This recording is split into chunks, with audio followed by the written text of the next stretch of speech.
The deserts of southern Jordan hold a secret that has drawn travelers for more than 2,000 years. A city carved not from quarried blocks, but from the living rock itself. A city of rose-pink facades and narrow gorges and water that flows through channels cut into stone. Petra was the capital of the Nabataeans, a people who mastered the art of living in one of the most arid landscapes on earth, and who built a city of such extraordinary beauty that it has never been forgotten, not even after centuries of silence and abandonment. Tonight we are going to walk through that city as it might have appeared in its golden age, not as a visitor passing through in the heat of the day, but as someone who arrives as the sun is setting and who stays as the darkness deepens and the oil lamps are lit along the colonnaded streets. We will enter through the Sick, the narrow gorge that serves as the city's main gateway, and we will feel the cool air descend upon us as the walls rise higher and higher on either side, and the sound of our footsteps will echo off the smooth sandstone, and the colors of the rock will shift from amber to rose to deep crimson as the last light of day retreats. We will emerge from the Siq and see the Treasury, the great Al-Khazneh, glowing in the light of 100 oil lamps, its columns and pediments and elaborate carvings all rendered in soft rose-pink light against the deepening blue of the evening sky. And then we will walk further into the city, past the Street of Facades where the tomb entrances line the cliff faces like doors to another world, and we will follow the ancient water channels that the Nabataeans engineered with such skill, channels that carry fresh spring water through the heart of the city even now, even in the deep and quiet hours of the night. And eventually we will find a stone bench beside one of those channels, and we will sit, and we will rest, and we will let the sound of the water and the silence of the desert and the vast and ancient stillness of Petra carry us wherever the night wishes to take us. So settle in now, let your breathing slow, and let us begin. The journey to Petra begins not at the city gates, but on the open desert plateau that surrounds it, a landscape of low sandstone hills and broad shallow valleys where the earth is the color of dried clay and the sky is enormous and the horizon stretches unbroken in every direction except toward the east, where the mountains of the Shara range rise in a long line of rose-pink and burnt sienna against the afternoon sky. The path you walk is ancient and well-trodden, worn smooth by the feet of merchants and travelers and pilgrims over the course of centuries, and the sandstone under your feet is warm from the day's sun, but is beginning to cool now as the shadows lengthen and the air takes on that particular quality that desert evenings have, a quality of clarity and freshness and slight coolness that comes as a relief after the long heat of the afternoon. You have been walking since mid-afternoon, and your body has settled into the steady rhythm of the desert road, the soft crunch of sand beneath each step, the gentle rise and fall of the terrain beneath your feet, the way the light changes almost imperceptibly with each passing quarter of an hour as the sun moves toward the western mountains and the colors of the landscape deepen and warm. The hills around you are not dramatic or precipitous, but are instead low and rounded and gentle, shaped by wind and water over millions of years into forms that look almost organic, almost alive, as though the desert itself is a vast sleeping body and these hills are its breathing, the slow and regular undulations of a landscape at rest.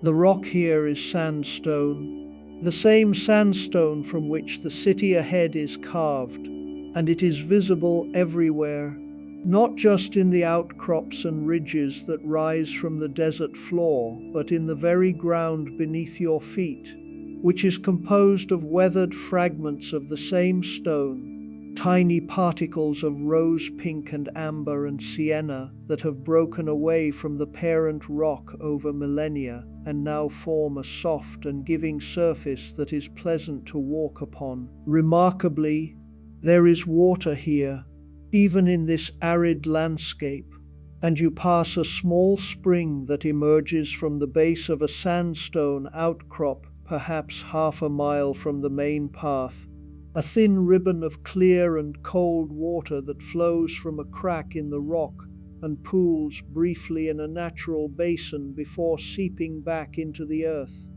The Nabataeans understood water in a way that few other peoples ever have, and they built their city here precisely because this region, despite its appearance of total aridity, sits above a complex system of underground aquifers and natural springs that provide a steady and reliable supply of fresh water throughout the year. The spring you pass is one of dozens that feed the city's water system, and as you kneel beside it for a moment and dip your fingers into the water, you find it cold and clean and faintly sweet, with a mineral quality that speaks of its long journey through the underground rock. And you understand, in that simple act of touching the water, why this place was chosen and why this city was built here and nowhere else. The path begins to descend now, gently at first, and then more noticeably, as the terrain slopes downward toward the valley that contains the city, and the rock walls on either side of the path grow gradually higher, rising from low outcrops to modest cliffs, to something approaching the scale of canyon walls. The colors of the stone are shifting too,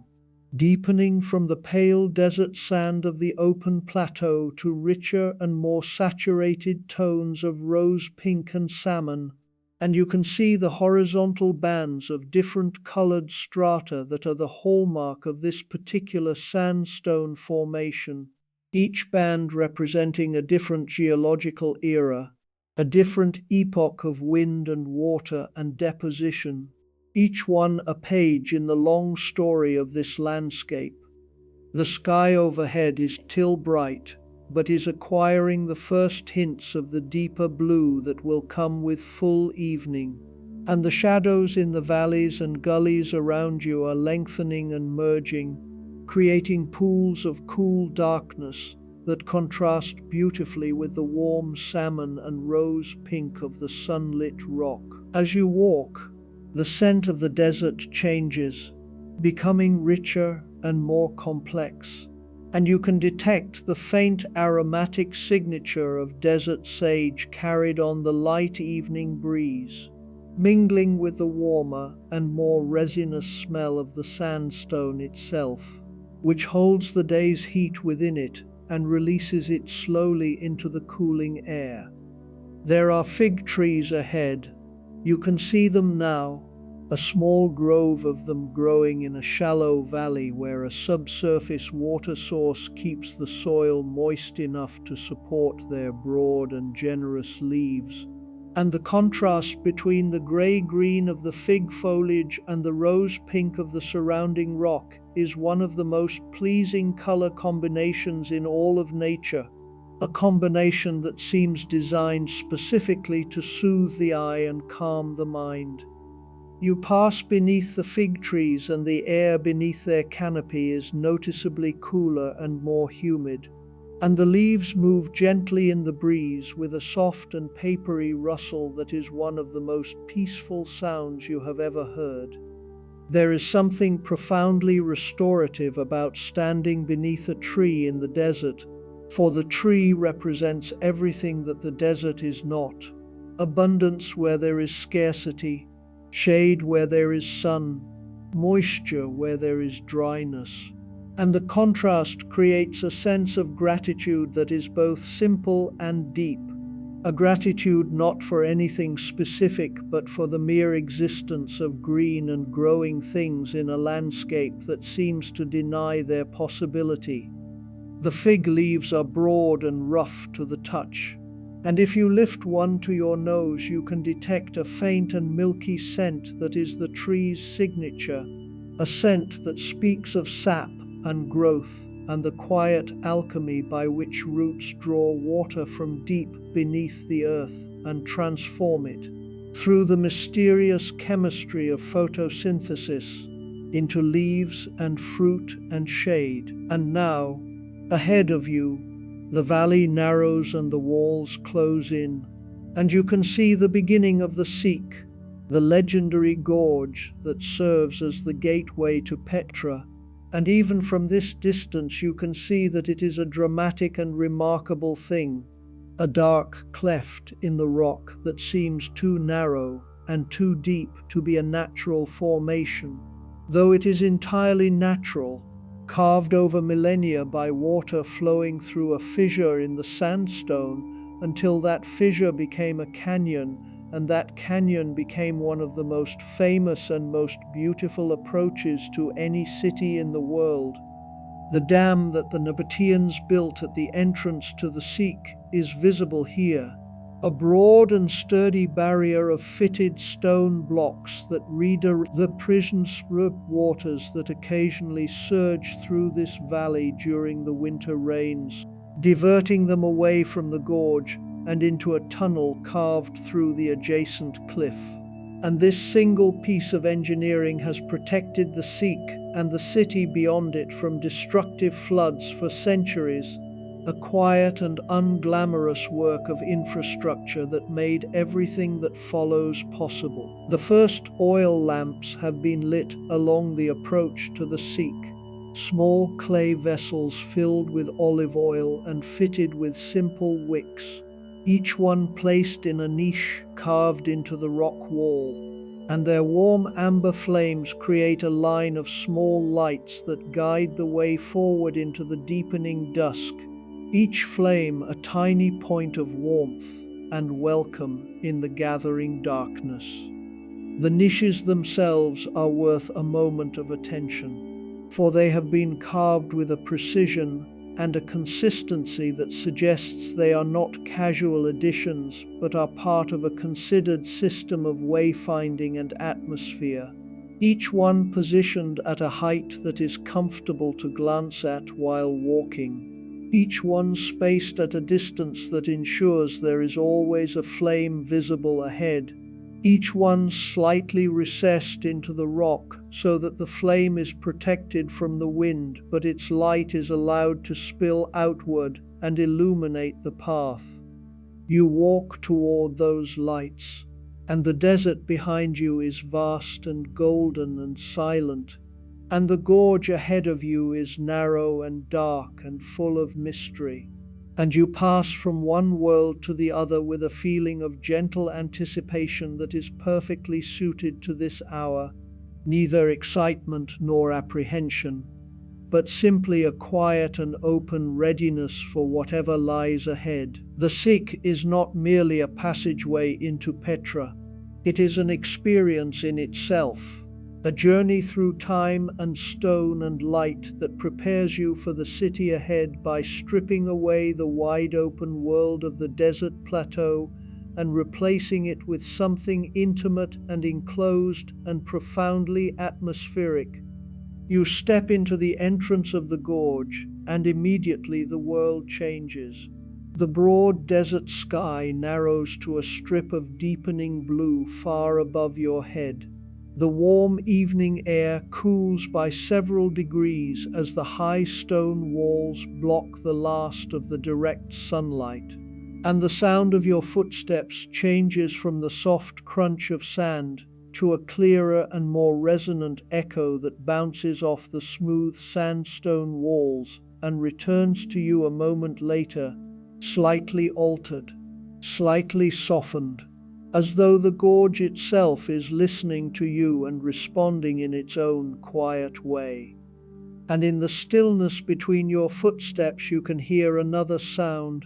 a sound that is so subtle and so intermittent that you might have missed it if the gorge were not so quiet. The sound of water dripping from the channel's edge and falling onto the stone below, each drop producing a small and distinct sound that is almost musical,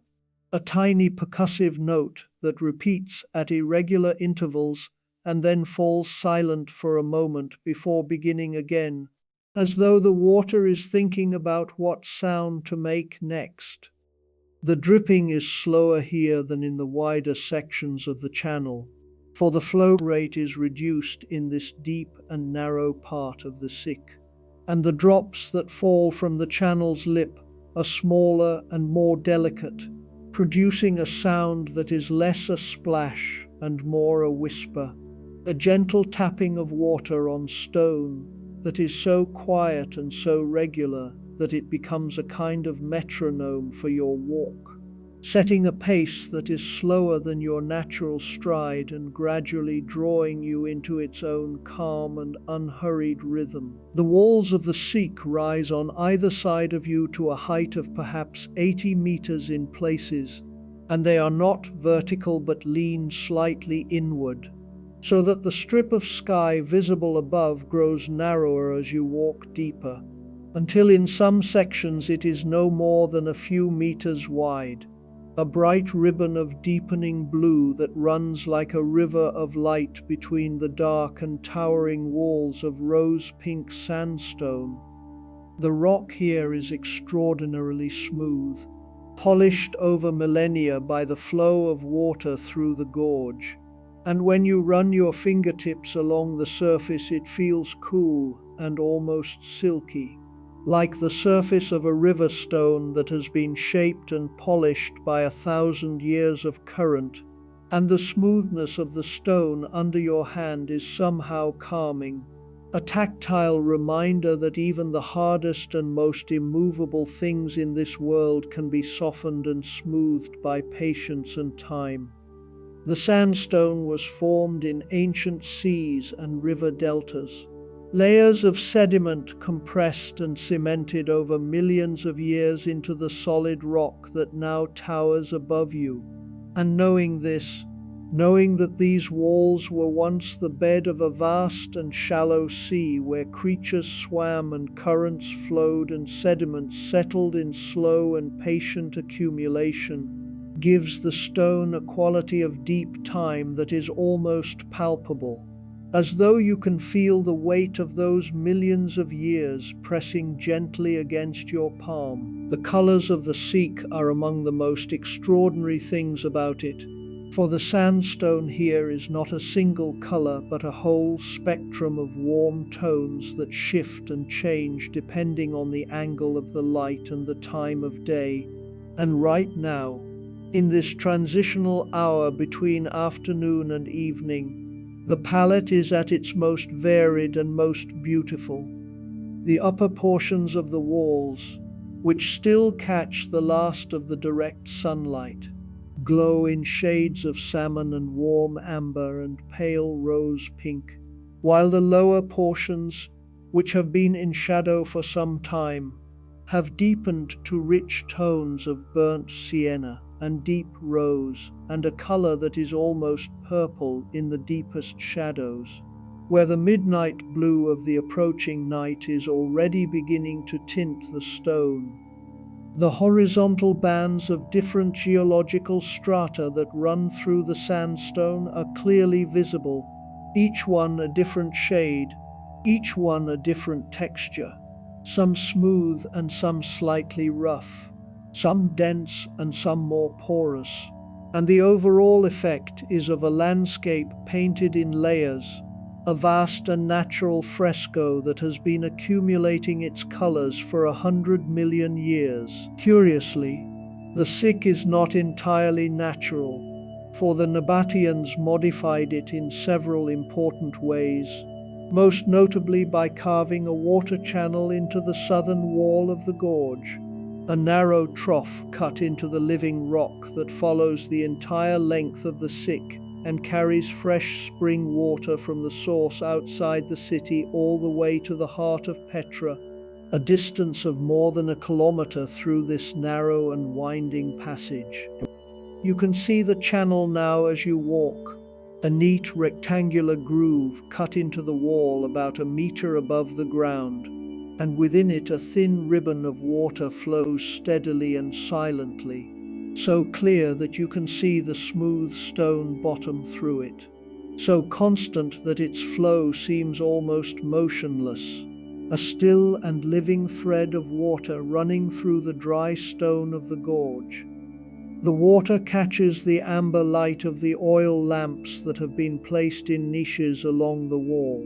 and each lamp creates a small pool of warm, reflected light on the surface of the water, so that the channel appears as a sequence of small golden puddles connected by thin threads of dark water, a necklace of liquid light stretching into the distance ahead of you. The sound of the water is almost inaudible at first, a faint murmur that you feel more than hear,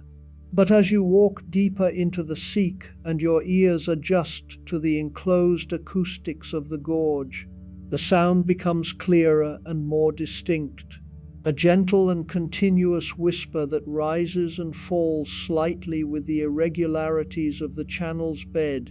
a sound that is deeply soothing in its constancy and its softness. There are carvings on the walls of the sick too, though they are worn and weathered and difficult to make out in the dim light, and you pause beside one of the oil lamps to examine them more closely.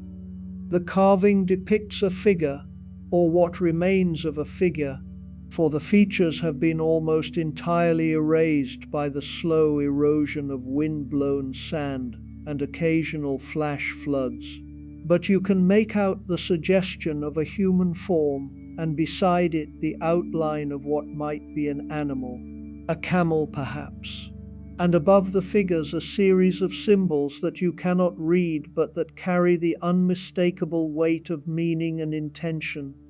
These carvings are among the oldest human marks in the Sikh, and they remind you that this gorge has been a thoroughfare for a very long time,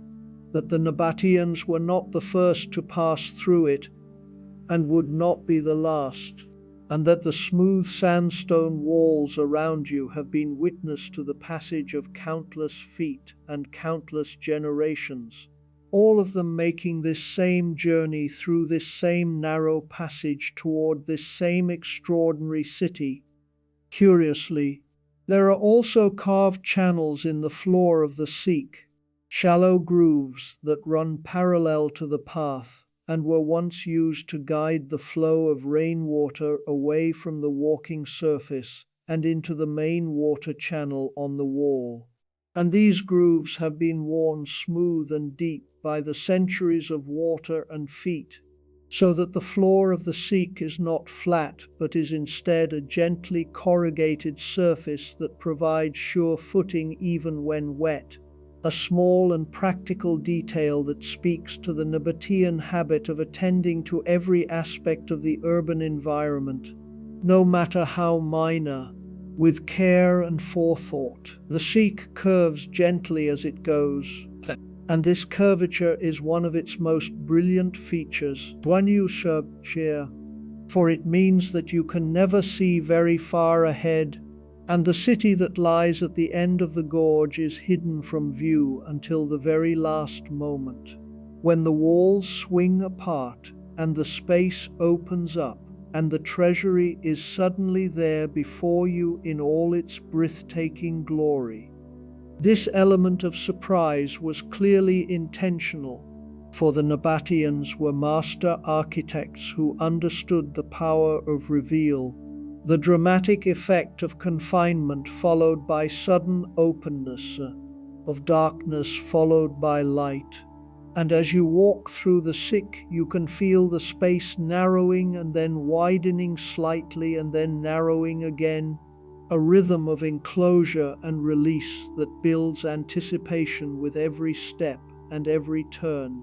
And the oil lamps along the walls serve not merely to light the way but to guide the eye forward, each one drawing you a little deeper into the gorge and a little closer to the moment of revelation that awaits at the end. The air here is cool and still, and carries the faint mineral scent of the water channel and the dry and resinous perfume of the sandstone. And if you breathe deeply, you can detect the merest hint of something else, something sweeter and more complex. The ghost of frankincense, perhaps, carried on the air from the city ahead, for Petra is a city of incense and spices and the aromatic goods of the southern trade routes, and the air here is never entirely free of their traces. You breathe in this composite scent of stone and water and spice, and it fills your lungs and settles your mind and slows your heartbeat, and you feel yourself becoming calmer with each step, more present, more attuned to the particular beauty of this place and this hour. As you continue deeper into the sick, the walls grow taller and the passage grows narrower, and the quality of the light changes again, becoming warmer and more golden as the last of the natural daylight disappears and the oil lamps along the walls become the primary source of illumination.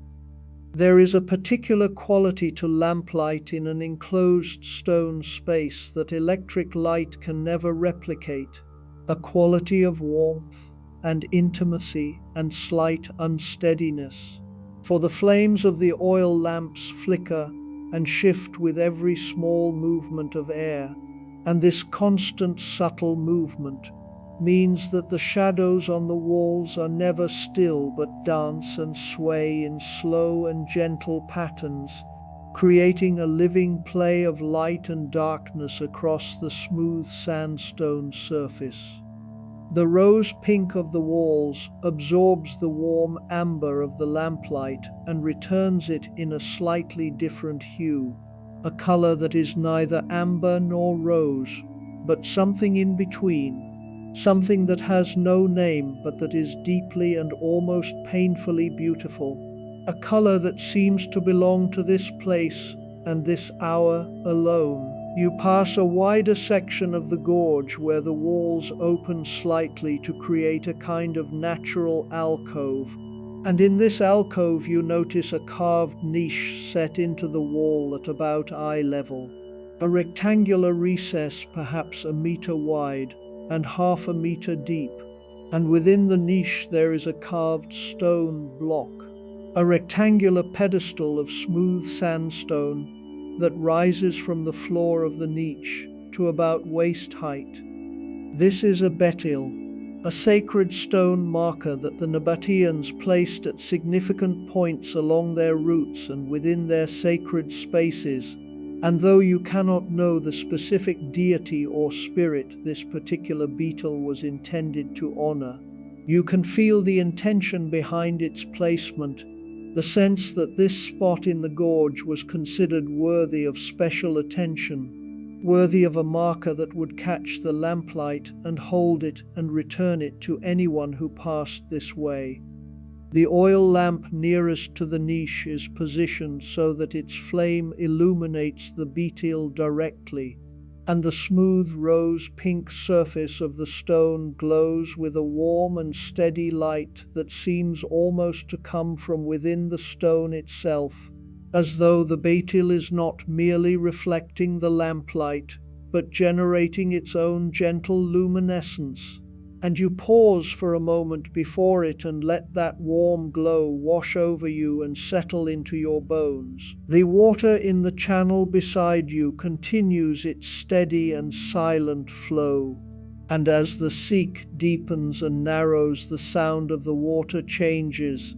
becoming slightly more resonant,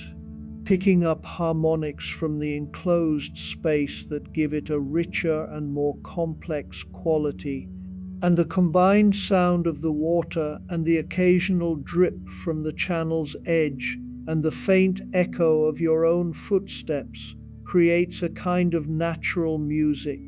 a composition in three parts that repeats and varies with each step you take. The sand beneath your feet is softer here. deeper, as though the gorge has been catching and holding the wind-blown sand for centuries,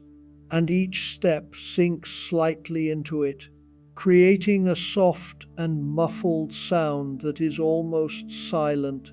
a sound that seems to belong to the earth itself, rather than to any human activity. You become aware of the ground beneath your feet in a new way, aware of its softness and its warmth, and the way it yields slightly to your weight and then slowly recovers. And this awareness of the ground, this feeling of being connected to the earth through the soles of your feet, is deeply grounding and deeply calming. The walls of the Sikh here display some of the most extraordinary natural patterning you have ever seen in stone. For the wind and the water have worked together over millions of years to create surfaces of extraordinary complexity and beauty. Surfaces that look like frozen waves or draped fabric or the flowing manes of vast stone horses, all rendered in the warm palette of rose pink and salmon and burnt sienna that characterizes this particular sandstone formation.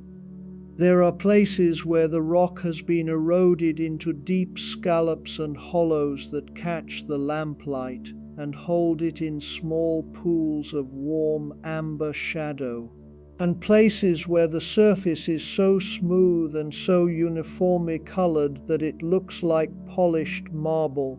and places where the strata have been tilted at angles that create dramatic diagonal bands of contrasting color. Salmon against rose pink against desert sand, each band a different geological epoch, each band telling a story that began long before any human eye ever looked upon this place. The deepest and oldest bands at the base of the walls were formed in a time when the continents themselves occupied different positions on the globe, when the land that would become Arabia was still attached to the great supercontinent of Gondwana, and the seas that covered this region teemed with life forms that have no living descendants today. And above those ancient bands lie younger layers, each one recording a different chapter in the story of this landscape. Different seas, different climates, different patterns of erosion and deposition, all compressed and hardened and uplifted by the slow tectonic forces that pushed this region out of the ocean and into the desert light. The result is a geological record of extraordinary completeness, a library of stone whose pages can be read by anyone who knows how to look, and even without that knowledge, even without being able to identify the specific epochs or environments that each band represents, there is something deeply moving about standing in the presence of so much time, about pressing your palm against a wall of stone and knowing that the stone beneath your hand was formed in a world that no longer exists, a world whose creatures and climates and continents have all vanished and been replaced, and that the only surviving witness to that world is the stone itself, patient and silent and indifferent to the passage of the millennia that separate its formation from this moment in which you stand before it. And now, as the Sikh curves gently to the right, you notice something ahead, a change in the quality of the light, a brightness that is not from the oil lamps, but from something beyond the end of the gorge, a warm and rosy glow that spills into the darkness of the Sikh like water flooding into a channel, and you realize that you are approaching the end, that the walls are about to open, and the city is about to reveal itself. The light ahead grows steadily brighter as you walk, and the shadows around you grow correspondingly deeper. And the contrast between the warm light ahead and the cool darkness of the gorge creates a sense of anticipation that is almost physical, a tightening in the chest and a quickening of the breath that is the body's natural response to beauty about to be revealed. The oil lamps along the final stretch of the Sikh seem brighter than the ones before, or perhaps they are simply closer together,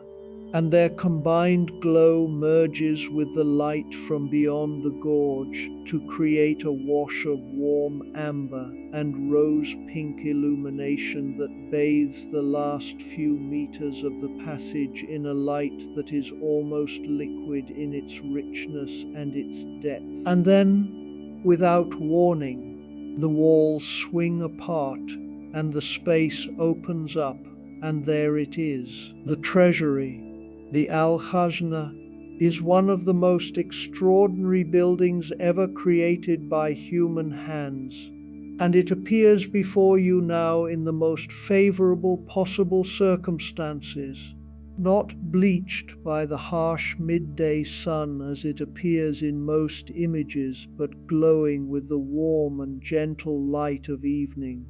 Its rose-pink sandstone facade illuminated by a constellation of oil lamps that have been arranged along the ground before it and in niches on the surrounding cliff faces, 100 small flames that together create a luminous canopy of warm amber light beneath which the Treasury stands in all its Hellenistic grandeur. Its columns and pediments and elaborate carvings rendered in soft rose pink and salmon tones against the deepening midnight blue of the desert sky. The facade is approximately 40 meters high and 25 meters wide, and it is carved entirely from the living rock of the cliff face, a single continuous piece of sandstone that has been shaped and sculpted and detailed with a precision and an artistry that seems almost impossible given the hardness of the material and the simplicity of the tools available to its creators. The lower level is dominated by 6 massive Corinthian columns that rise from a stepped base to a height of perhaps 12 meters, their fluted shafts catching the lamplight and throwing it back in long vertical highlights that make the columns appear to glow from within. And above each column, the elaborate capital spreads outward in a burst of carved acanthus leaves that are so finely detailed that each individual leaf is distinct, each curl and each vein clearly visible in the warm light. Between the columns and above the entrance doorway, which is itself a masterpiece of carved stone, with its shallow arch and its frame of decorative molding,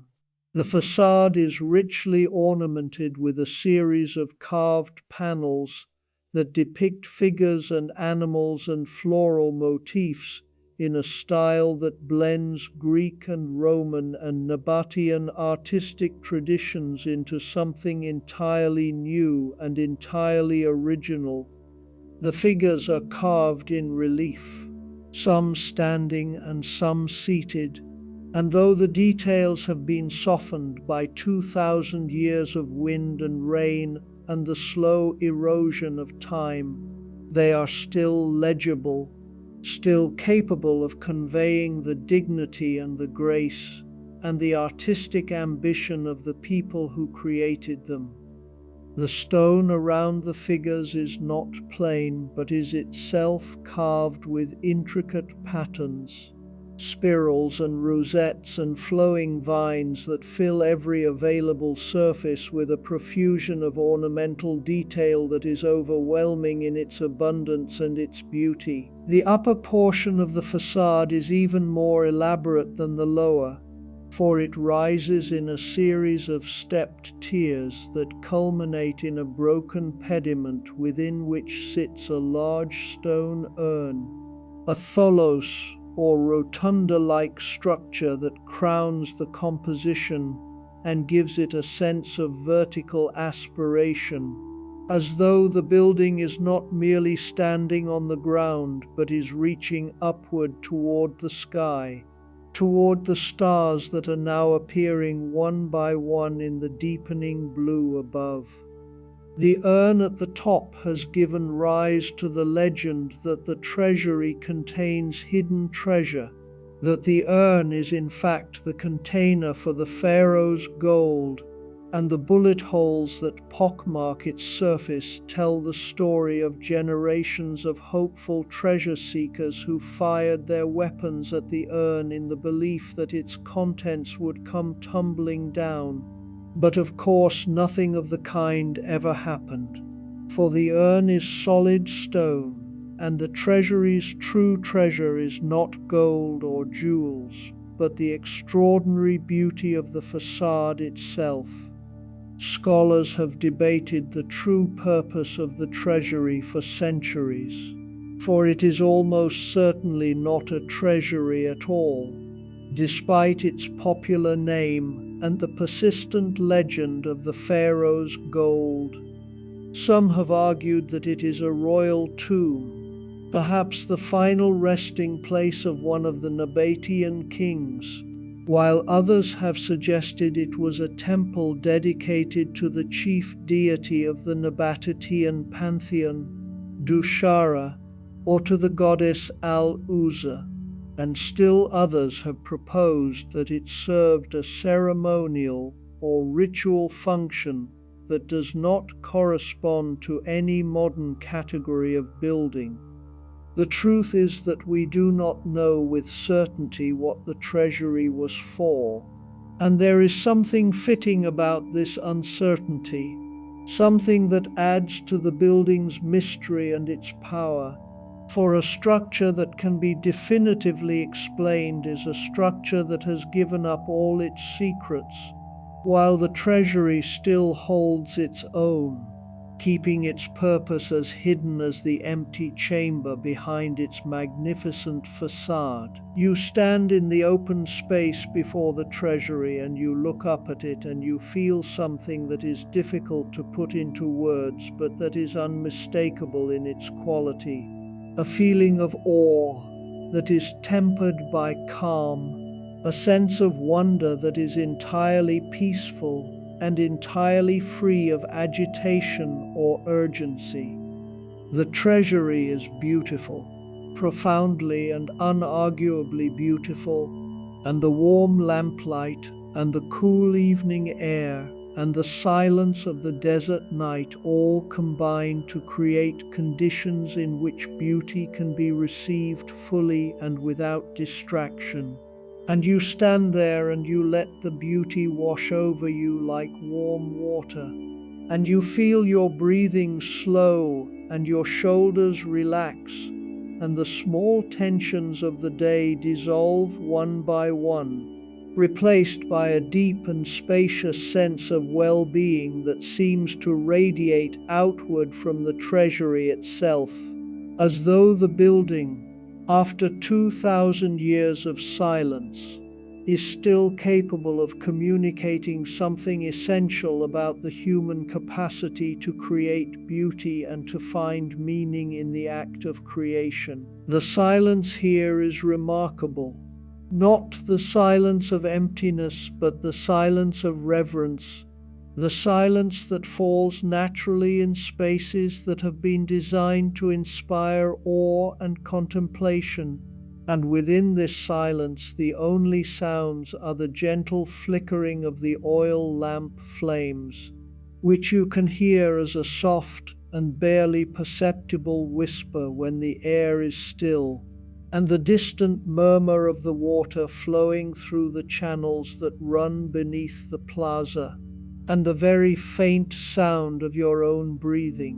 which has become slow and deep and regular without your conscious effort. The combination of these sounds, the flicker and the murmur and the breath, creates a kind of ambient music that is so subtle and so constant that it becomes indistinguishable from silence itself, and you realize that this is the sound of Petra at rest, the sound of the city settling into the deep and quiet hours of the night. Remarkably, the Treasury looks different from every angle, and as you move around the plaza you discover details that were invisible from the front.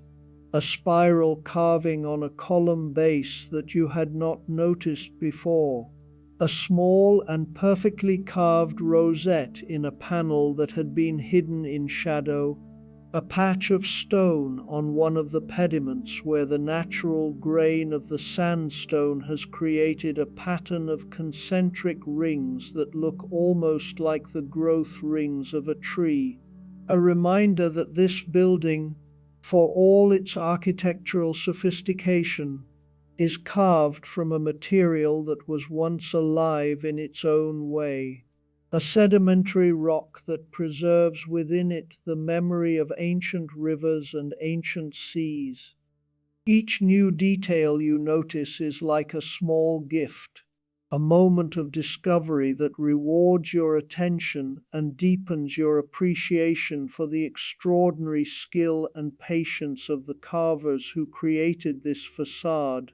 working with chisels and hammers and abrasives to transform a cliff face into a temple of stone. The colors of the Treasury in lamplight are different from anything you have seen before, for the rose-pink sandstone absorbs the warm amber of the lamps and reflects it back in tones that shift and shimmer depending on the angle of viewing, sometimes appearing almost golden and sometimes almost mauve and sometimes a color that is simply and purely rose, a color so warm and so gentle that it seems to have a physical presence, a texture that you could almost touch. This quality of the stone, its ability to hold and transform light, is one of the reasons that Petra has been called the Rose-Red City. For the sandstone here has a warmth and a luminosity that no other building material can match, and in the soft light of oil lamps that quality is at its most pronounced, the whole facade glowing as though lit from within, as though the stone itself were a source of light rather than merely a reflector of it. As the evening deepens, and the last traces of daylight fade from the sky above the canyon walls, the Treasury assumes an entirely different character, for in the full darkness the oil lamps become the sole source of illumination, and their warm amber light creates a world that is bounded and intimate and deeply atmospheric, a world in which the Treasury facade floats in a pool of golden light while the darkness presses in on all sides, the cliff faces behind and above the building disappearing into the night and leaving only the carved facade visible, as though it has been detached from the mountain and now hangs in the darkness like a vast and luminous curtain of rose-pink stone. The oil lamps that create this effect are arranged with great care and intention, for this is not a casual or haphazard lighting, but a deliberate and considered arrangement that has been refined over many years. Each lamp placed at a specific distance from its neighbors and at a specific height above the ground so that the overall pattern of light is even and balanced, without harsh shadows or bright spots, a wash of warm illumination that reveals the beauty of the facade without overwhelming it. There are lamps on simple stone stands arranged in a semicircle before the building, And there are lamps in niches carved into the cliff faces on either side, and there are lamps on the ground at the base of the columns, each one a small clay vessel filled with olive oil and fitted with a wick that burns with a steady and unwavering flame. And the combined light of all these lamps creates an atmosphere that is almost sacramental in its quality, as though you are standing not before a building but before an altar. And the treasury itself is the offering. You move slowly around the plaza, taking in the treasury from different angles. And with each shift of perspective, the facade reveals new details and new beauties. For the play of lamplight across the carved surfaces means that no two views are the same, each angle catching the light differently, each vantage point emphasizing a different aspect of the building's extraordinary ornamentation. From directly in front, the symmetry of the facade is most apparent, the six columns perfectly aligned, the central doorway perfectly centered, the whole composition balanced and harmonious and complete. But as you move to one side, the symmetry breaks and the three-dimensional quality of the carving becomes apparent, and you can see the depth of the relief and the way the figures project from the background and the shadows that pool in the recesses between the columns, shadows that are not black but a deep and rich indigo that glows faintly with reflected lamplight, a color that is so beautiful in itself that you find yourself staring at the shadows as much as at the lit surfaces. For in the lamplight of Petra, even the darkness has a beauty of its own. The doorway of the treasury draws your attention now, for it is the one dark element in an otherwise luminous facade, a rectangular opening that leads into the interior of the carved structure. And the darkness within is absolute, or almost absolute, for you can just make out the faintest suggestion of the inner chamber's walls, the merest glimmer of lamplight reflected from the outer facade finding its way into the entrance and illuminating the first few meters of the interior floor. The interior of the treasury is not large, for the building is a facade rather than a true structure, a carved front that extends only a few meters into the rock before giving way to a simple and roughly hewn chamber. But the doorway has a power that belies its modest dimensions, for it represents the boundary between the outer world of light and spectacle and the inner world of darkness and mystery. And standing before it, you feel the pull of that inner darkness, the invitation to step through the doorway and leave the lamplit world behind. The threshold stone beneath the doorway is worn smooth and slightly concave from the passage of countless feet over 2,000 years, a depression in the stone that is perhaps 2 centimeters deep at its center, and that speaks of the thousands of people who have stood at this exact spot and looked into this same dark interior, each one feeling the same pull of mystery and the same mixture of curiosity and reverence that you feel now. The worn stone is a record of human presence that is more eloquent than any inscription, for it records not what people thought or said, but where they walked and where they paused. And the gentle concavity of the threshold is a kind of collective sculpture, shaped not by a single artist but by the accumulated weight of generations, each footstep removing a microscopic amount of stone until the surface has been transformed into something new, something that was not designed by anyone but that emerged organically from the simple act of passage. But you do not step through, for tonight is a night for walking and looking and being present in the outer world of the city. And so you turn away from the doorway and let your gaze rise along the facade once more, following the upward sweep of the columns and the stepped tiers and the ornate pediment until your eyes reach the great urn at the very top, which is now silhouetted against the first stars of the evening, tiny points of white light that are beginning to appear in the deep midnight blue of the sky directly behind and above the Treasury.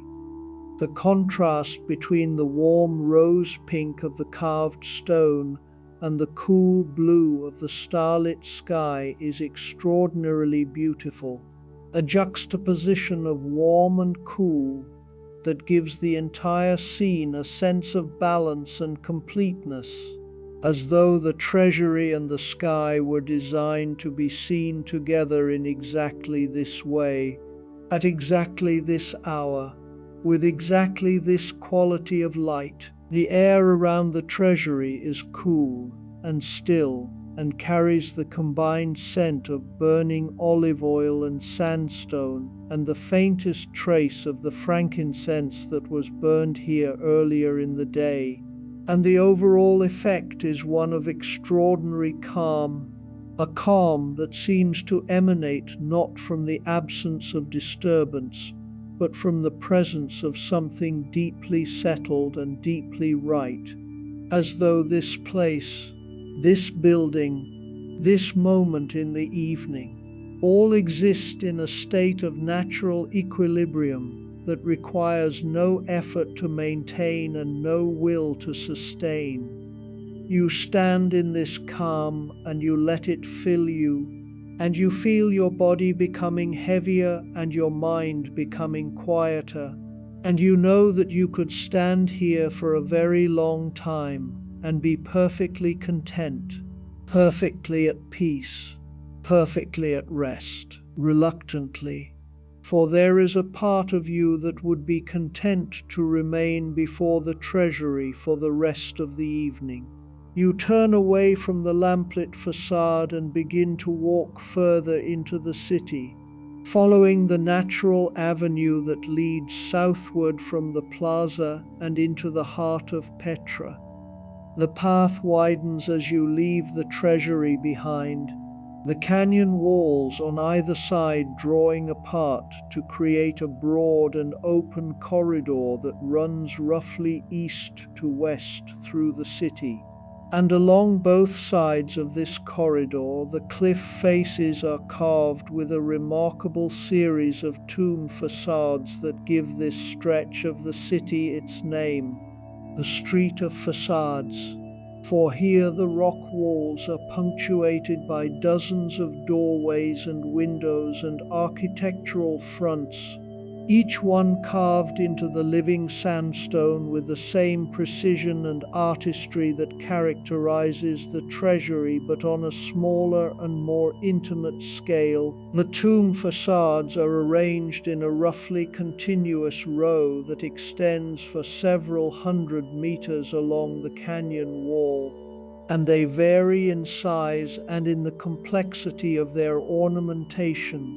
from simple rectangular doorways with plain molded frames to elaborate compositions with columns and pediments and carved friezes that rival the Treasury in their artistic ambition. And walking past them is like walking past a gallery of architectural masterpieces, each one a distinct and individual creation that reflects the taste and the skill and the resources of the family that commissioned it. The sandstone here is slightly different in color from that of the Treasury,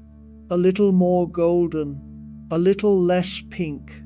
and this gives the facades a warmth that is less dramatic but perhaps more comfortable. less awe-inspiring but more inviting,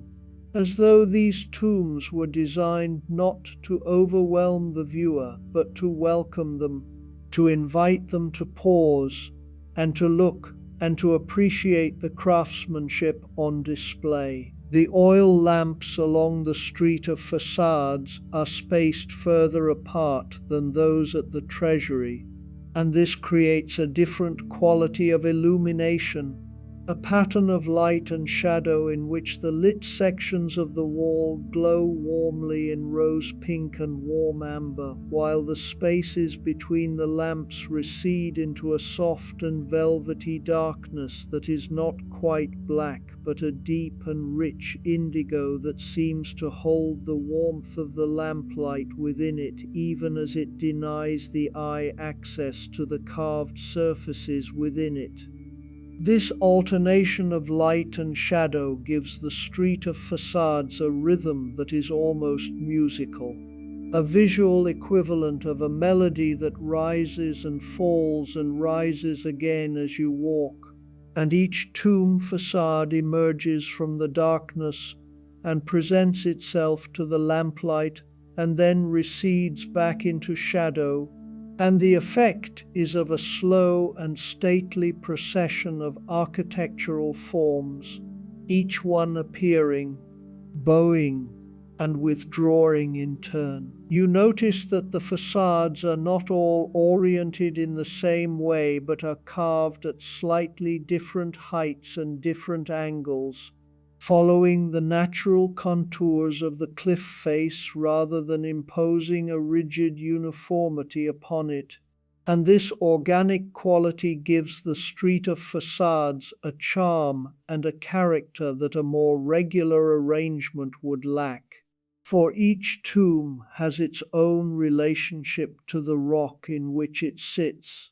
its own dialogue between the carved and the natural, the architectural and the geological, and walking past them you feel that you are not merely looking at a street of buildings but at a conversation between human intention and natural form that has been going on for 2,000 years. Among the most striking of the facades are the so-called tower tombs, which rise above the general level of the street in a series of stepped and crenellated forms that recall the architecture of ancient Assyria and Mesopotamia, and their silhouettes against the darkening sky are dramatic and memorable,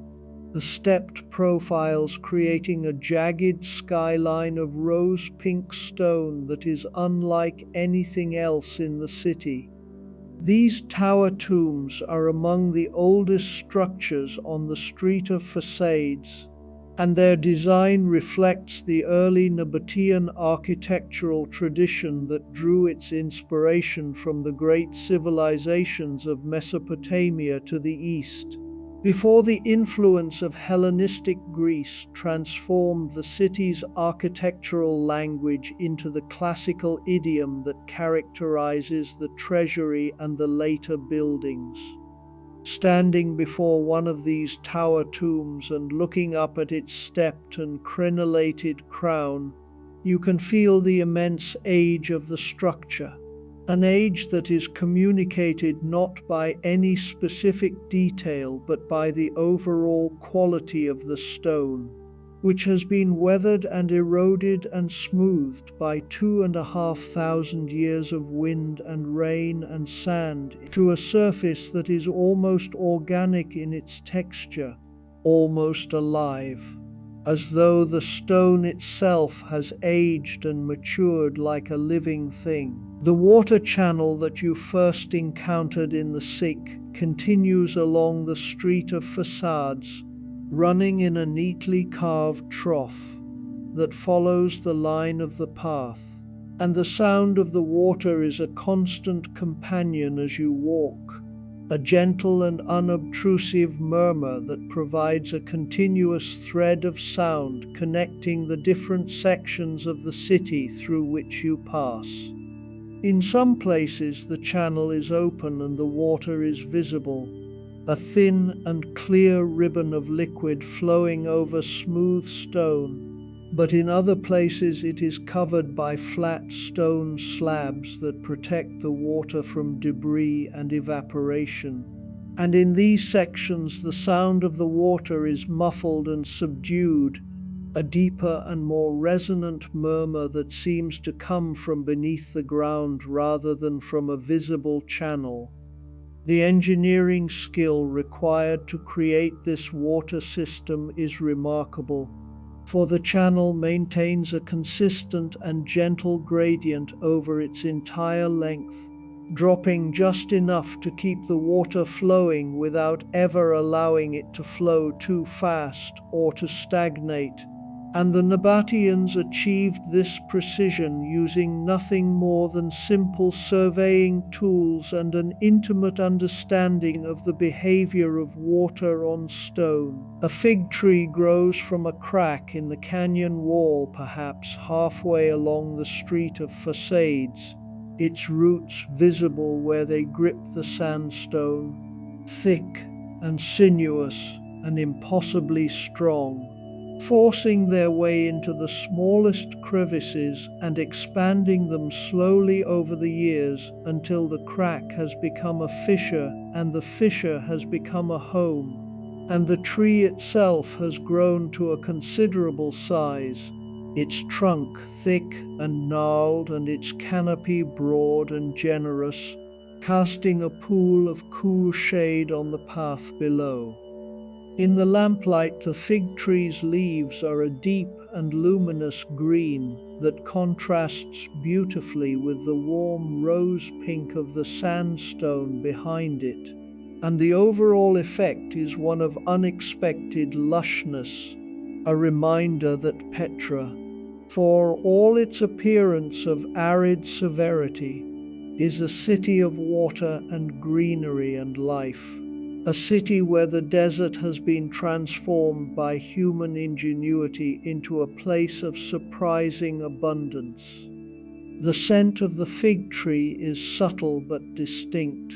a green and slightly sweet fragrance that mingles with the mineral smell of the stone and the warm scent of the burning oil lamps to create an olfactory portrait of Petra at night that is complex and layered and deeply pleasant. Beyond the fig tree, the path curves gently to the left, and a new section of the Street of Facades comes into view. This one distinguished by a cluster of larger and more ambitious tomb facades that rise to a greater height than the ones before, their upper portions carved with more elaborate pediments and more intricate friezes, suggesting that the families who commissioned them held a higher status in Nabataean society and could afford to employ the most skilled carvers in the city. The lamplight falls upon these larger facades with particular generosity, for the additional height means that the carved surfaces catch more of the light that spills from the lamps below, and the upper portions of the facades, which would be in shadow during the day, are illuminated tonight in warm rose pink and amber tones that reveal details which are invisible in daylight. There are traces of pigment still visible on some of the carved surfaces, faint remnants of the painted decoration that once covered the facades in brilliant colors, reds and blues and yellows that have faded over the centuries to pale ghosts of their original intensity. And knowing that these stone facades were once painted changes the way you see them, for you begin to imagine them not as the weathered pink monuments that they are today, but as they once were, vibrant and colorful and new, their surfaces alive with color in the way that the facades of Indian temples or Egyptian tombs were once alive with pigment that has now largely vanished. You linger beside the fig tree for a moment and let the combined scents wash over you, And in this moment you become aware of a quality that the city possesses, and that is difficult to name, but that is central to its character, a quality of integration, of wholeness, of the built and the natural existing not in opposition but in harmony, as though the carvers of Petra understood something that many later civilizations forgot, which is that the most beautiful and the most enduring architecture is not that which dominates the landscape, but that which enters into a respectful partnership with it, using the natural forms and the natural materials and the natural colors of the site as the starting point for design rather than the obstacle to be overcome. You pause beside one of the more elaborate tomb facades and step closer to examine the carvings, and as you approach the doorway you notice that the interior of the tomb is accessible, a shallow chamber carved into the rock behind the ornate facade, and an oil lamp has been placed just inside the entrance, its warm, amber light spilling outward across the threshold and inward into the darkness within. The chamber is small, perhaps 4 meters square and 3 meters high, and the walls are smooth and undecorated, for the Nabataean tradition of tomb architecture concentrated its artistic effort on the exterior facade, treating the interior as a simple and functional space for the placement of the dead. But the quality of the carving inside is nonetheless impressive, for the walls are perfectly flat and perfectly vertical, and the ceiling is perfectly horizontal, all achieved by working in the confined space of the chamber with hand tools, and the smoothness of the stone under your fingertips is extraordinary. A surface that has been polished by the carver's chisel to a fineness that approaches the tactile quality of marble.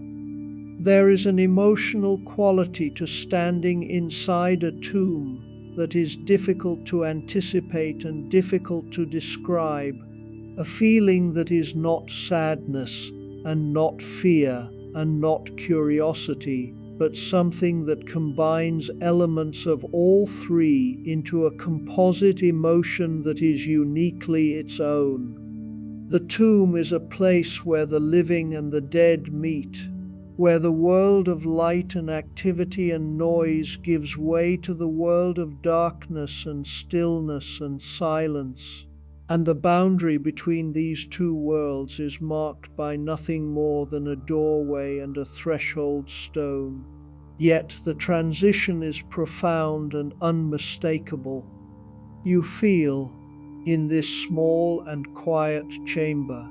the weight of time in a way that is impossible to feel in the open air. For the stone walls around you have been holding this space in darkness for 2,000 years, maintaining their silence and their stillness through every storm and every sunrise and every passing century, and being inside them is like being inside time itself, enclosed and protected by a substance that is indifferent to human concerns and that will continue to exist long after every human being who has ever lived has been forgotten. The air inside the tomb chamber is noticeably cooler than the air outside, cooler and stiller and carrying a scent that is entirely different from the air of the street. A scent of dry stone and ancient dust and something else, something that you cannot quite identify but that is faintly sweet and faintly mineral and entirely pleasant, the scent of a place that has been sealed and undisturbed for a very long time. The lamplight from the entrance reaches only a short distance into the chamber, and beyond its reach the walls dissolve into a darkness that is so deep and so complete that it seems to have a texture of its own, a thick and velvety darkness that is not merely the absence of light, but a positive presence, a substance that fills the space and gives it a quality of depth and mystery that the lit portion of the chamber does not possess. You stand at the threshold of this darkness, and you feel its cool breath on your face, and you are not afraid but are instead drawn to it. For there is a quality of profound restfulness in such darkness, a sense that nothing is required of you here, no action, no thought, no response, only stillness and silence and the slow and gentle passage of time. You step back from the tomb entrance and continue along the Street of Facades, and the carvings on the walls continue to reveal themselves in the lamplight, each one a small masterpiece of stone carving that rewards close attention. There are friezes of vine scrolls and acanthus leaves and geometric patterns that wrap around the doorways and window frames, and there are small niches carved into the walls between the larger tomb facades, each niche containing a carved pedestal or a carved symbol whose meaning has been lost to time, but whose beauty remains intact. The stone still smooth and still precise after 2,000 years. The Nabataean carvers worked in a style that drew from many traditions, from the classical ornament of Greece and Rome, and from the more abstract geometric traditions of the Near East, and the result is a decorative vocabulary that is both familiar and strange, recognizable in its general forms, but surprising in its specific details, as though the carvers were speaking a language that you almost understand but not quite, a language of curves and angles and proportions that is beautiful in its own right, regardless of whether its meaning can be decoded. You pass a carved lion's head spout that projects from the canyon wall, a decorative element of the water system through which water once flowed before being directed into a channel below. And though the water no longer flows through this particular spout, having been redirected to a more efficient channel at some point in the city's history, the lion's head remains, its features softened by erosion but still recognizable, its mouth open in a permanent roar or smile that is impossible to interpret with certainty, but that seems, in the lamplight, to wear an expression of benign and watchful patience, as though it has been waiting here for 2,000 years for the water to flow again, and it does not mind the wait. And standing here, looking at the lion's head and the natural rock around it, you are struck by the contrast between the carved portions of the cliff face and the uncarved portions, between the stone that has been shaped by human hands and the stone that has been shaped only by wind and water and time. The carved stone is precise and intentional and meaningful, each line and each curve the product of a specific decision made by a specific person at a specific moment, while the uncarved stone is organic and accidental and without deliberate meaning. Its forms the product of impersonal natural forces that have no consciousness and no intention. And yet, in the lamplight, the two kinds of stone are almost indistinguishable, for the carvers of Petra worked in a style that complemented and extended the natural forms of the rock rather than imposing foreign shapes upon them. And the result is a city in which the boundary between the natural and the artificial is so blurred that it is sometimes impossible to tell where one ends and the other begins, a quality that gives Petra its unique character and its unique beauty, the quality of a place that seems to have grown from the earth rather than to have been built upon it. The path begins to widen further as you walk, and the carved facades become less densely packed along the walls, with more natural rock visible between them. And the quality of the space changes again, becoming more open and more expansive, as though the city is gradually releasing you from the intimate enclosure of the canyon and preparing you for the broader spaces that lie ahead.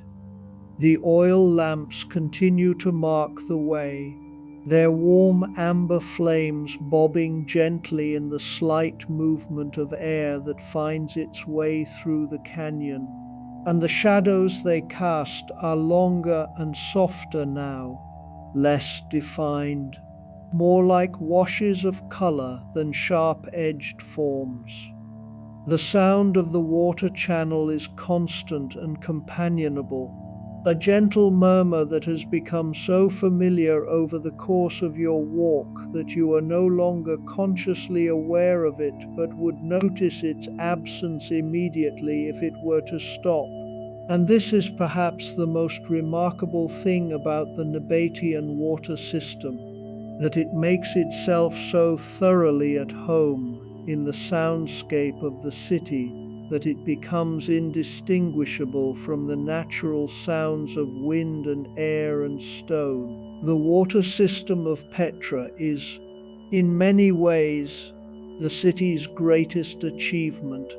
greater even than the Treasury or the Street of Facades. For while the carved buildings demonstrate the Nabataeans' artistic ambition and their mastery of stone carving, the water system demonstrates their engineering genius and their profound understanding of the natural environment in which they built their city.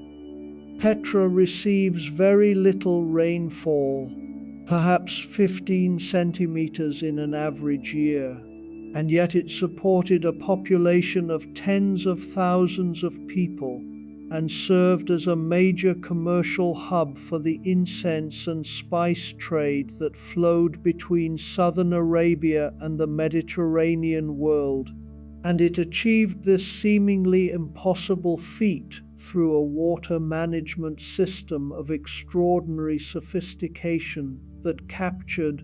stored, and distributed every available drop of water with an efficiency that modern engineers still admire. The system begins far from the city itself, in the mountains to the east, where the winter rains fall on the bare sandstone surfaces and flow downhill in seasonal torrents that would otherwise be lost to the desert. The Nabataeans built dams and catchment systems on these mountainsides that slowed the flow of the water and directed it into a network of channels and aqueducts that carried it across the desert to the city, a distance of several kilometers in some cases, and they lined these channels with a smooth waterproof plaster that prevented the water from seeping into the porous sandstone through which it passed. Within the city itself, the water was distributed through a complex web of channels and pipes and cisterns that reached every part of the urban area, from the grand temples and public buildings to the modest houses and workshops of the ordinary citizens, and the system was designed with such care that the water pressure remained consistent throughout, ensuring that even the highest and most distant buildings received an adequate supply. You come upon a section of the system where an open channel widens into a small basin, and here the water pools briefly before continuing on its way through the city, and the basin is lined with smooth stone and surrounded by a low wall that provides a convenient place to sit and to rest and to watch the water as it moves. The water in the basin is perfectly still on its surface, a mirror of the dark sky above,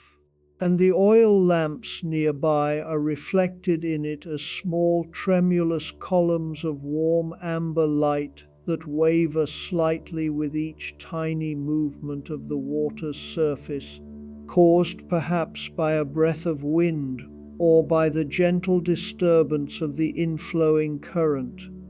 You kneel beside the basin and dip your fingers into the water and find it cold and clean and faintly sweet, just as you found it at the spring outside the city, and you understand that this water has traveled a long way to reach this point, from the mountains through the channels and the aqueducts and the cisterns and the pipes, and it has maintained its purity and its clarity throughout that long journey, a testament to the skill and the care with which the Nabataeans designed and maintained their water system. Around the edges of the basin, where the stone is damp and the air is slightly more humid, a thin line of green moss has established itself, a delicate and improbable growth in the heart of a desert city, and the moss is so vividly green against the rose-pink stone that it seems almost luminous, a tiny ribbon of life that follows the water's edge and proclaims, in the quietest possible way, that where there is water there is life, and where there is life there is beauty. The sound of water is everywhere in Petra now that you have learned to listen for it.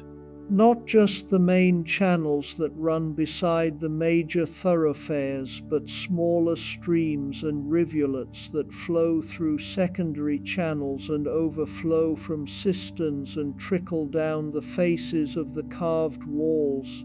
each one adding its own particular voice to the city's aqueous chorus. There is a place where water cascades gently over a series of low stone steps, creating a miniature waterfall that produces a sound like quiet laughter, bright and musical and completely unforced. And there is a place where water drips slowly from the end of a terracotta pipe into a basin, each drop producing a small and distinct sound that is almost like a tiny bell,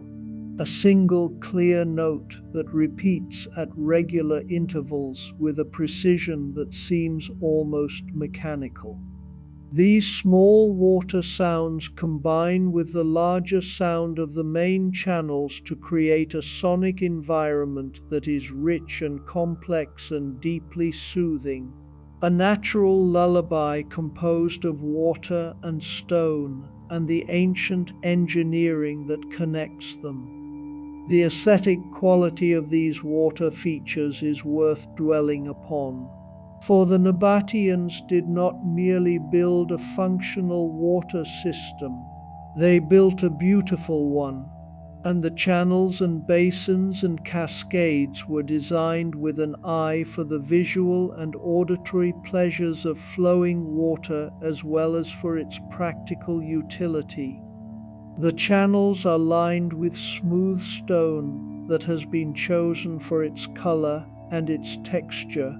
and the basins are shaped and proportioned to create pleasing patterns of reflection and ripple, and the cascades are arranged so that the water falls in ways that produce gentle and musical sounds rather than turbulent and chaotic ones. This attention to the beauty of water, this understanding that a city's water system could be a source of aesthetic pleasure as well as physical sustenance, reveals a sensibility that is both practical and poetic, a sensibility that saw no contradiction between utility and beauty but understood them as two aspects of the same thing, two dimensions of the same commitment to creating a built environment that nourishes the human spirit as well as the human body. You notice now that the path you have been following is leading you gradually upward, away from the lowest part of the city and toward the higher ground where the great temple and the other major public buildings are situated. And as you climb, the view opens up and you can see more of the city spread out below you, a tapestry of rose-pink stone and warm amber lamplight and deep midnight blue shadow that stretches away into the darkness in every direction. The oil lamps that illuminate the city at night create a pattern of lights that is irregular and organic, not the grid of a planned modern city, but the scattered and somewhat haphazard arrangement of a city that grew gradually over centuries, following the contours of the natural landscape rather than imposing a rigid geometry upon it. And the overall effect is of a city that is at one with its environment, that belongs to the landscape rather than dominating it, that grew from the rock and the sand and the water in the same way that the fig trees grow from the cracks in the canyon walls. From this height you can also see the dark outlines of the colonnaded street that runs through the center of the city, its row of columns now reduced to stumps and silhouettes, but still marking the line of the main thoroughfare with a precision that is visible even in the lamplight. And beyond the colonnaded street you can see the mass of the great temple rising against the canyon wall, its broken columns and collapsed walls still conveying a sense of the grandeur that once characterized this, the most important religious building in the city, a structure that in its heyday would have rivaled any temple in the Roman world for scale and splendor. And ahead of you now you can see a stone bench, carved from a single block of sandstone and set into the rock beside a particularly pleasant section of the water channel, and the bench faces outward toward the open sky, and the view from it takes in a wide swathe of the canyon and the distant mountains and the vast and star-filled sky above. And you know, with a certainty that comes from deep within your body rather than from any conscious decision, that this is where you will rest tonight. This is where you will sit and listen to the water and watch the stars and let the profound stillness of Petra carry you gently towards sleep. The stone bench is warm from the day's sun, a residual warmth that rises through the seat and into your body as you settle onto its smooth and worn surface. And the warmth is deeply comforting, a kind of stored sunlight that the sandstone has been holding all day and is now releasing slowly into the cool night air, sharing its warmth with anyone who sits upon it.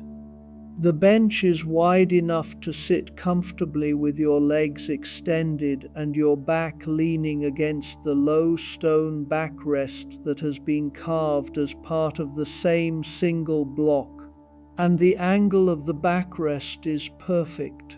neither too upright nor too reclined, but exactly right for a posture of relaxed alertness, of comfortable wakefulness that is not fighting sleep, but is not yet surrendering to it either. The water channel runs beside the bench at a distance of perhaps a meter, close enough that you can hear every detail of its gentle murmur, but not so close that the sound is overwhelming. And the water itself is visible in the lamplight, a thin ribbon of darkness that is not truly dark, but is instead a deep and rich color that is somewhere between midnight blue and rose pink. A color that is the water's own version of the sandstone through which it flows, absorbing the mineral tints of the stone and returning them in liquid form. The surface of the water is smooth and almost motionless, for the channel here is wide and shallow, and the gradient is very gentle, and the water moves through it with a slowness that is almost imperceptible, a flow so gradual that it might be mistaken for stillness were it not for the occasional tiny ripple that disturbs the surface and reveals the water's hidden motion. You lean back against the warm stone, and you let your gaze rise from the water channel to the canyon walls, and from the canyon walls to the sky. And the sky above Petra tonight is a revelation, for the city is far from any significant source of artificial light, and the desert air is clear and dry and free of the haze and pollution that obscure the stars in more populated regions. And the result is a night sky of extraordinary clarity and brilliance, a sky that is not merely dark, but is thick with stars, thousands of them visible to the naked eye, millions more visible to a patient and attentive observer, and among them the great sweep of the Milky Way, the galaxy's luminous disk, arching across the sky from one horizon to the other in a river of soft and diffuse light that is almost too beautiful to be real. A river of light flowing through a river of darkness, the two existing side by side in perfect and effortless balance. The Nabataeans were keen observers of the night sky, for a people who lived and traded in a desert landscape where there were few landmarks to guide the way by day. The stars were essential navigational aids, and the caravans that carried incense and spices from southern Arabia to the Mediterranean coast followed routes that were determined not by roads or paths, but by the positions of specific stars and constellations. The Nabataeans knew the sky the way a sailor knows the sea, with an intimacy born of long and constant exposure, and they built their temples and aligned their sacred spaces with the movements of the celestial bodies, particularly with the rising and setting of the sun at the solstices and equinoxes. And it is possible, as you sit here on this bench and look up at the same sky that they looked up at 2,000 years ago, that some of the very stars you see tonight were named or noted or revered by the people who carved this city from the rock, and that the patterns you perceive in their arrangement, the constellations and the Milky Way and the scattered clusters, are the same patterns that they perceived and that carried the same meanings for them that they carry for you. Meanings of distance and beauty and the vast and indifferent splendor of the cosmos. The Milky Way is not a bright and glaring band, but a soft and subtle presence, a gentle brightening of the darkness that requires a moment of adjustment to perceive fully,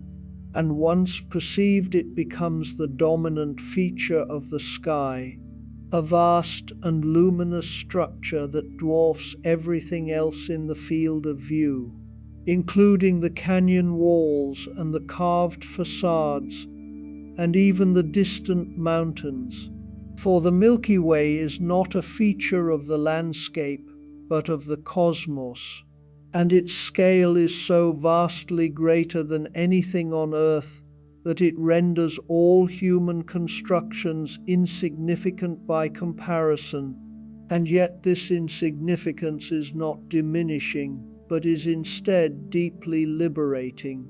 for it places your own small concerns and preoccupations in a perspective that makes them seem manageable, bearable, even trivial. And in that perspective, there is a kind of peace that is unavailable in the closer and more cluttered view of daily life. The canyon walls rise around you on three sides, framing the sky and giving it a defined shape, like a window cut into the dark roof of the world. And the rock of the walls is visible in the starlight as a mass of deep and subtle color. The rose pink and salmon of the sandstone translated by the faint light into shades of grey and silver and deep blue,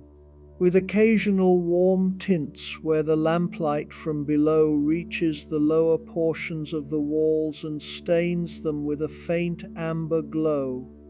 The overall effect is of being cradled in stone, held in the palm of the mountain, protected from the vastness of the desert by these high and solid walls, while still being granted access to the vastness of the sky through the open window above.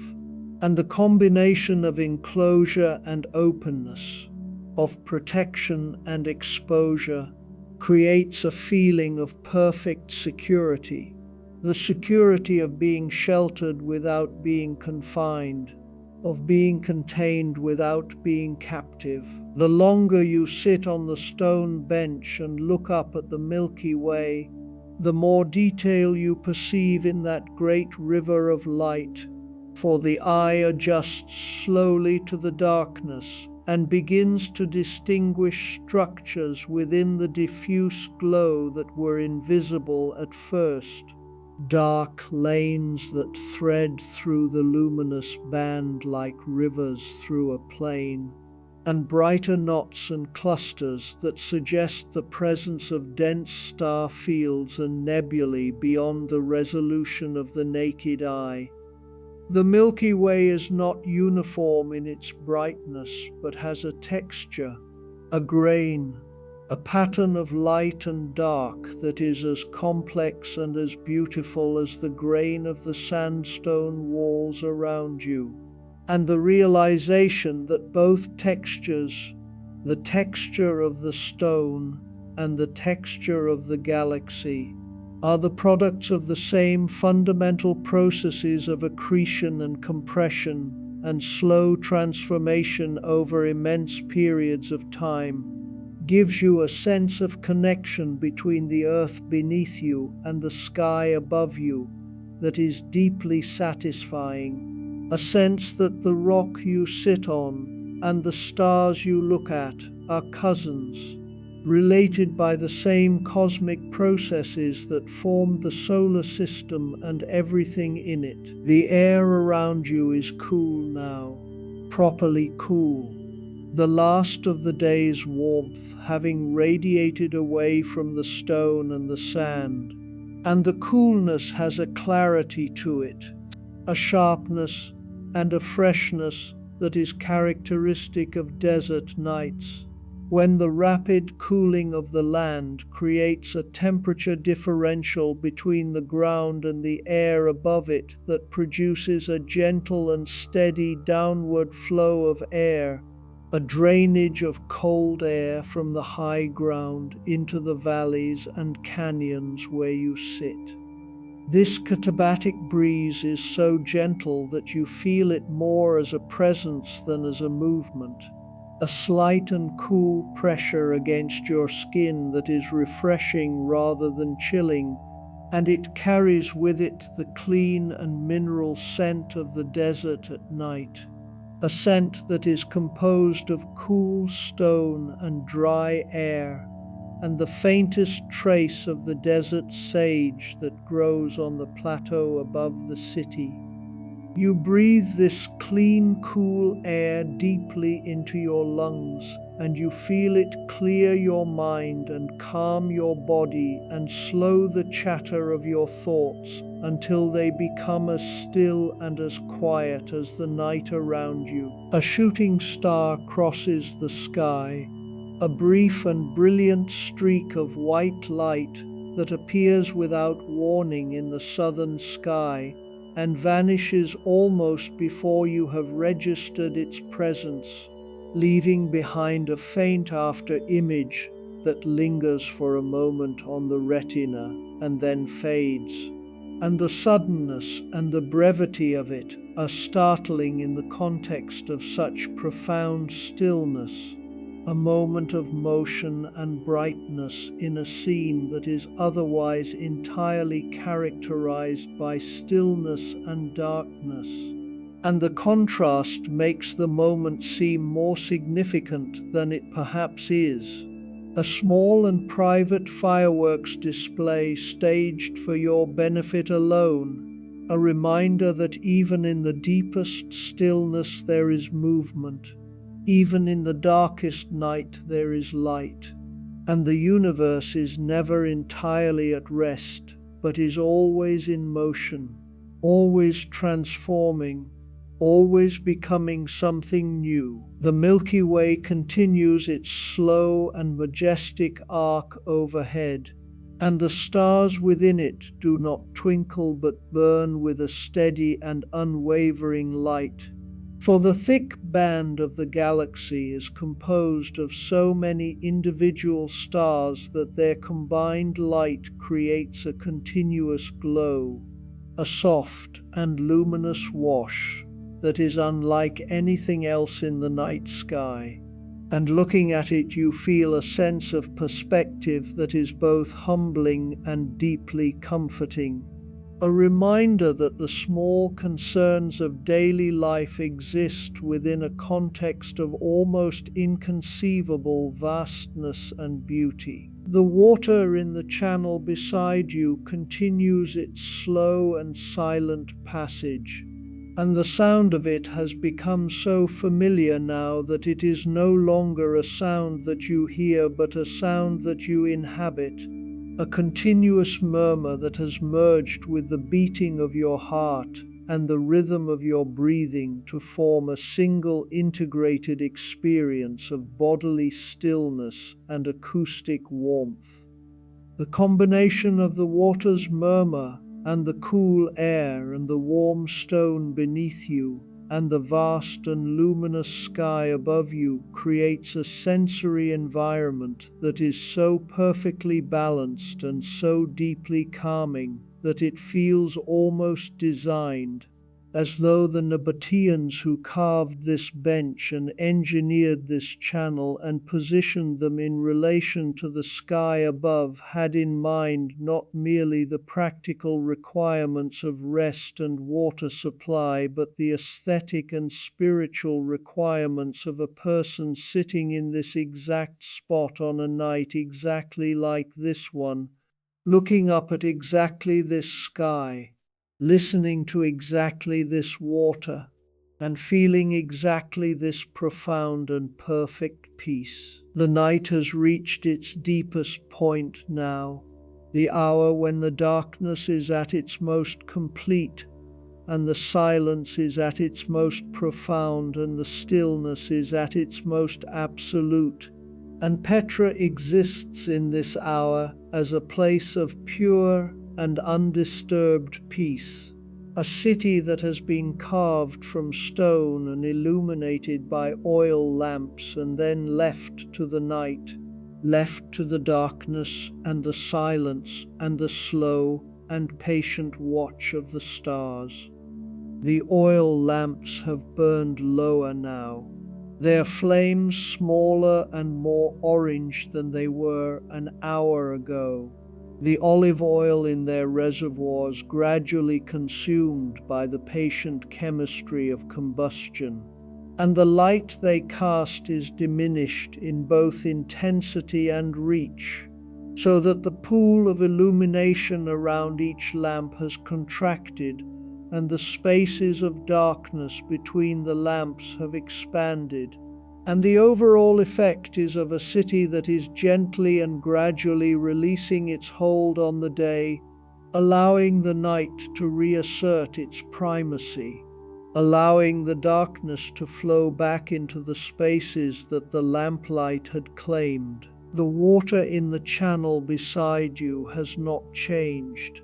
for water does not burn and does not dim and does not consume itself, and its slow and steady murmur continues as it has continued since the channel was first carved. A sound that is independent of the hour and the light and the state of the oil lamps. A sound that belongs to the earth itself rather than to any human construction. In this deep hour of the night, when the lamplight is at its lowest and the darkness is at its fullest, the sound of the water becomes the dominant sensory experience, for it is the one element of the scene that has not diminished with the passing of the hours, and it fills the darkness with a presence that is both auditory and almost tactile, a continuous and gentle vibration that you can feel in the stone beneath you as much as here in the air around you. The water connects you to the mountain behind you, and to the spring above you, and to the vast and ancient hydrological system that the Nabataeans built to sustain their city, and through that connection you are linked to the earth, and to the rock, and to the deep and slow processes of geological time that shaped this landscape long before any human eye beheld it. Your body has settled now into a state of deep and comfortable stillness on the stone bench,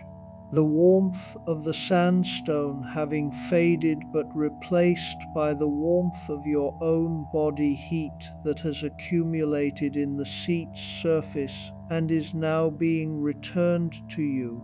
A gentle exchange of thermal energy between your body and the stone that creates a sensation of being cradled, of being held, of being supported by something solid and ancient and patient.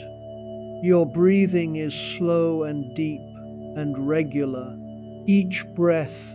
drawing in the cool night air and releasing it slightly warmer,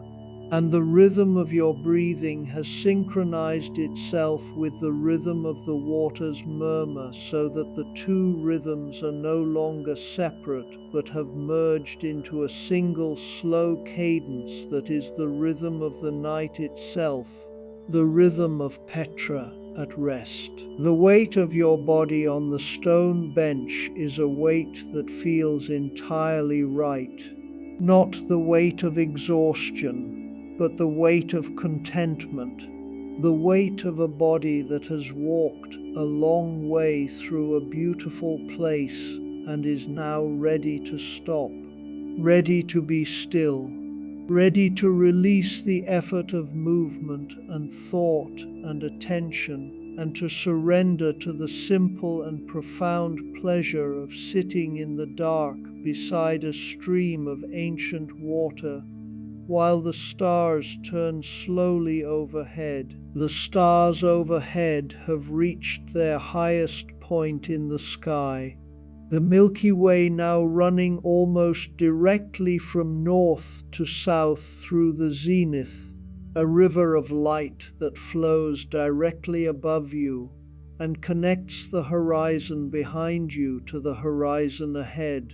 And the canyon walls frame this river of light like the banks of a great canal, channeling your gaze along its course and directing your attention to the vast and luminous expanse of the cosmos that stretches above and beyond and around the small and temporary world of stone and water and lamplight in which you sit.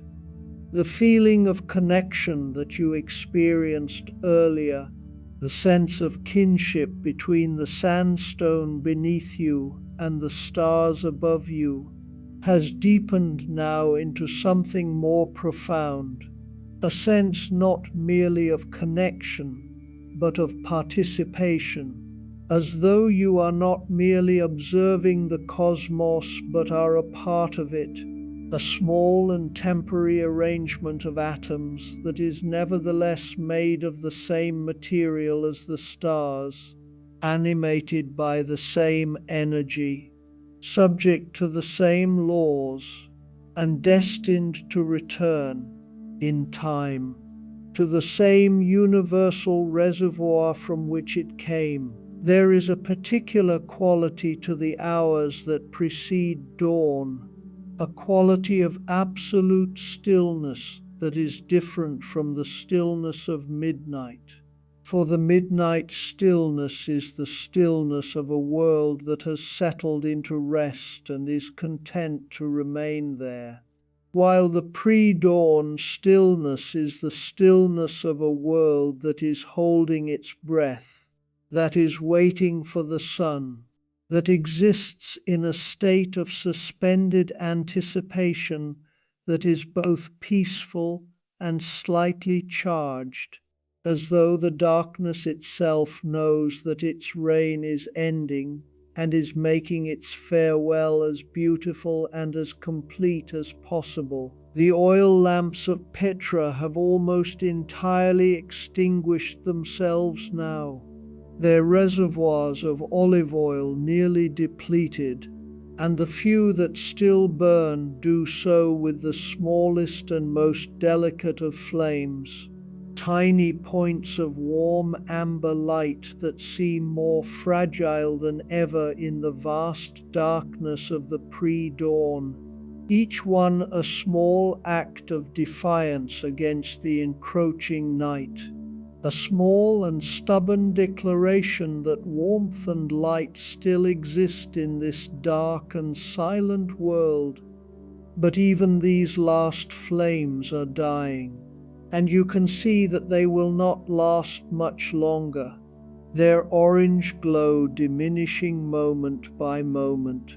their light contracting until each lamp illuminates nothing more than its own small vessel,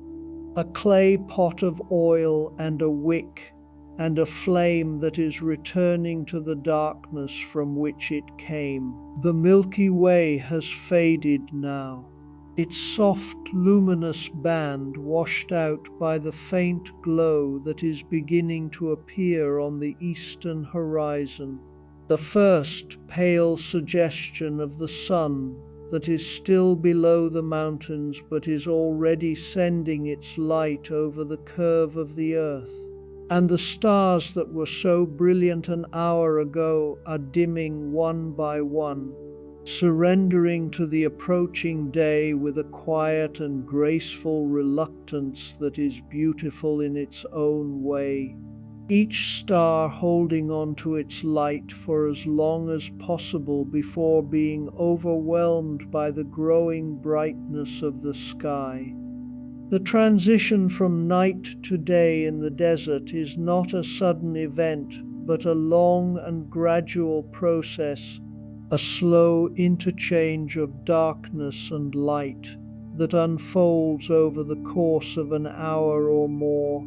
And watching it from the stone bench beside the water channel, you feel as though you are witnessing something ancient and essential, something that has been happening in this place every morning for millions of years, long before there were cities or people or oil lamps, long before there was anything on the surface of the earth that could witness it or appreciate it or be moved by it. The stone walls of the canyon begin to separate themselves from the darkness now, their rose-pink surfaces becoming just barely visible against the pale grey of the pre-dawn sky, and the carved facades that line the walls emerge one by one from the night, their columns and pediments and niches appearing first as suggestions and then as forms and then as fully realized architectural compositions, as though the darkness is a veil that is being lifted slowly and carefully to reveal the beauty that has been there all along. The stone beneath you is cool now, all of its stored warmth having radiated away into the night, and the coolness seeps gently into your body through the seat of the bench, not uncomfortably, but with a pleasant and grounding steadiness that anchors you to the earth and to the present moment. The water in the channel beside you continues its slow and eternal flow, unchanged by the passage of the hours, indifferent to the dying of the lamps and the fading of the stars and the approaching of the dawn. For water does not care about the cycles of light and darkness, but simply flows, continuously and without interruption, from the mountain to the city, to the channels, to the cisterns, and back to the earth. An endless loop of movement and stillness that has been running for millennia and will continue to run for millennia more, long after the last lamp has gone out and the last star has faded and the last human eye has looked up in wonder at the sky above Petra. And so the night in Petra comes to its gentle end. The first light of dawn touches the upper ridges of the canyon walls. The stone glows a soft rose. The water murmurs on. The city that held you through the dark hours now releases you. Its facades, its channels, its silence, all of it settling into the light. The Treasury catches the first warm ray, and for a moment it glows as though the lamps have been relit, a final echo of the evening's beauty before the day takes over. You carry the stillness with you, the cool sandstone, the flowing water, the ancient stars. These things do not end when the night ends. They remain within you, around you, always. The sound of the water channel, which has been your companion through every hour of the night, continues its gentle murmur, unchanged and unchanging, a thread of continuity that connects the darkness you are leaving to the day that is arriving. And in that continuity there is a comfort that goes beyond words, a sense that some things endure even as other things pass away. Your body is heavy now, heavy with rest, heavy with the deep peace of this place. Let that heaviness carry you downward, into the softest and most welcoming darkness you have ever known. The Nabataeans built a city of stone and water. They carved beauty from the living rock. They brought water through the desert. And then, in the deep hours of the night, they sat beside their channels and they looked up at the stars and they rested. Just as you are resting now, let your breathing slow. Let your muscles release. Let the story of this night dissolve into the quiet rhythm of your own body settling into sleep. The water flows. The stars turn. The stone holds its warmth, and you are held gently, completely. In the deep and ancient stillness of the night, sleep well, sleep deeply, and let the rose-pink city of Petra keep its gentle watch over you until the morning comes.